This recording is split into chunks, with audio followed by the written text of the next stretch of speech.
We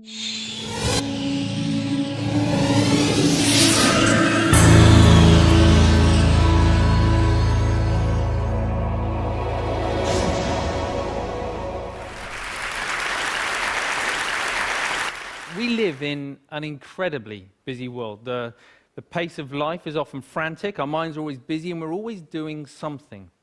So with that in mind, I'd like you just to take a moment to think, when did you last take any time to do nothing? Just 10 minutes, undisturbed. And when I say nothing, I do mean nothing. So that's no emailing, texting, no internet, no TV, no chatting, no eating, no reading. Not even sitting there reminiscing about the past or planning for the future. Simply doing nothing. I see a lot of very blank faces. My thinking is probably have to go a long way back. And this is an extraordinary thing, right? We're talking about our mind. The mind, our most valuable and precious resource through which we experience every single moment of our life. The mind that we rely upon to be happy, content, emotionally stable as individuals, and at the same time to be kind and thoughtful and considerate in our relationships with others. This is the same mind that we depend upon to be focused, creative, spontaneous, and to perform at our very best in everything that we do. And yet, we don't take any time out to look after it. In fact, we spend more time looking after our cars, our clothes, and our hair than we... Okay, maybe not our hair, but you see where I'm going. The result, of course, is that we get stressed. You know, the mind whizzes away like a washing machine going round and round, lots of difficult, confusing emotions. And we don't really kind of know how to deal with that. And the sad fact is that we are so distracted that we're no longer present in the world in which we live. We miss out on the things that are most important to us. And the crazy thing is that everybody just assumes, well, that's the way life is, so we just kind of got to get on with it. But that's really not how it has to be. So I was about 11 when I went along to my first meditation class. And trust me, it had all the stereotypes that you can imagine, the sitting cross-legged on the floor, the incense, the herbal tea, the vegetarians, the whole deal. But my mum was going and I was intrigued, so I went along with her. I'd also seen a few kung fu movies, and secretly I kind of thought I might be able to learn how to fly, but I was very young at the time, you know. Now, as I was there, you know, I guess like a lot of people, I assumed that it was just an aspirin for the mind. You get stressed, you do some meditation. I hadn't really thought that it could be sort of preventative in nature. Until I was about sort of 20, when a number of things happened in my life in quite quick succession. Really serious things which just flipped my life upside down, and all of a sudden I was inundated with thoughts, inundated with difficult emotions that I didn't know how to cope with. Every time I sort of pushed one down, another one would just sort of pop back up again. It was a really very stressful time. I guess we all deal with stress in different ways. Some people will bury themselves in work, grateful for the distraction. Others will turn to their friends, their family, looking for support. Some people hit the bottle, start taking medication. My own way of dealing with it was to become a monk.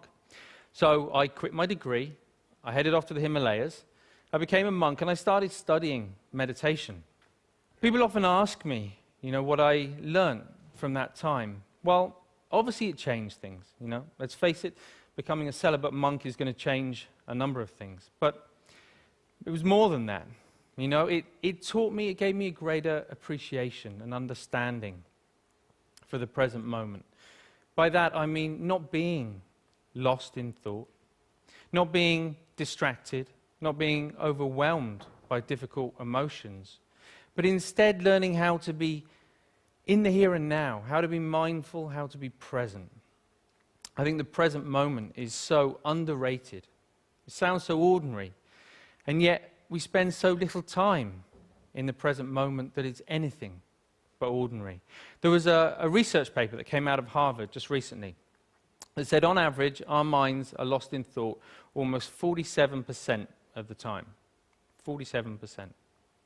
At the same time, this sort of constant mind wandering is also a direct cause of unhappiness. Now, we're not here for that long anyway, but to spend almost half of our life lost in thought and potentially quite unhappy, Don't know. It's just me. It kind of seems tragic, actually, especially when there's something we can do about it.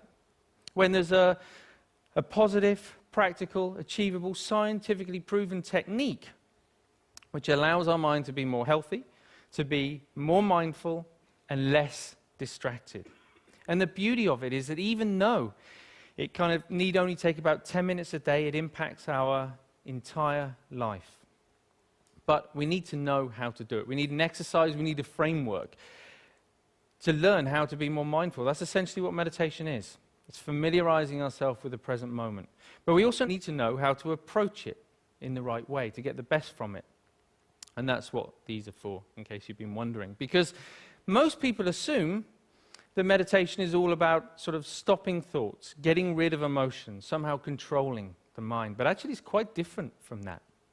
It's more about sort of stepping back, sort of seeing the thought clearly, witnessing it coming and going, emotions coming and going without judgment, but with a relaxed, focused mind. So for example, right now, if I focus too much on the balls, then there's no way that I can relax and talk to you at the same time. Equally, if I relax too much talking to you, then there's no way I can focus on the balls. I'm going to drop them. Now in life and in meditation, there'll be times when the focus becomes a little bit too intense and life starts to feel a bit like this. It's a very uncomfortable way to live life when we get this tight and stressed. At other times, we might take our foot off the gas a little bit too much and things just become a little bit like this. And of course, in meditation, we can end up falling asleep. So we're looking for a balance of focused relaxation where we can allow thoughts to come and go without all the usual involvement. Now, what usually happens when we're learning to be mindful is that we get distracted by a thought. Let's say this is an anxious thought. So everything's going fine, and then we see the anxious thought, and it's like, oh, didn't realize I was worried about that. You go back to it, repeat it. Oh, I am worried. Oh, I really am worried. Wow, there's so much anxiety. And before we know it, right, we're anxious about feeling anxious. You know, this is crazy. We do this all the time, even on an everyday kind of level. If you think about the last time, I don't know, you had a wobbly tooth. You know it's wobbly, and you know that it hurts.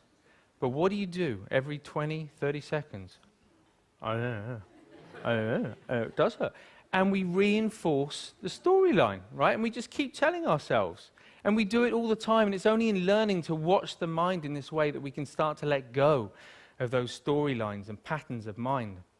But when you sit down and you watch the mind in this way, you might see many different patterns. You might find a mind that's really sort of restless and the whole time. You know, don't be surprised if you feel a bit agitated in your body when you sit down to do nothing and your mind feels like that. You might find a mind that's very sort of dull and boring and it's just almost mechanical. It just sort of seems to, it's as if you're just sort of getting up, going to work, eat, sleep, get up.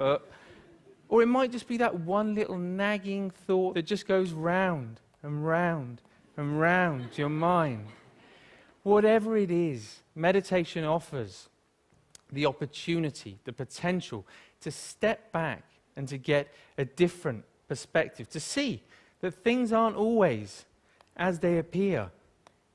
You know, we can't change every little thing that happens to us in life, but we can change the way that we experience it. That's the potential of meditation, of mindfulness. You don't have to burn any incense, and you definitely don't have to sit on the floor. All you need to do is to take 10 minutes out a day to step back, to familiarize yourself with the present moment so that you get to experience a greater sense of focus, calm, and clarity in your life.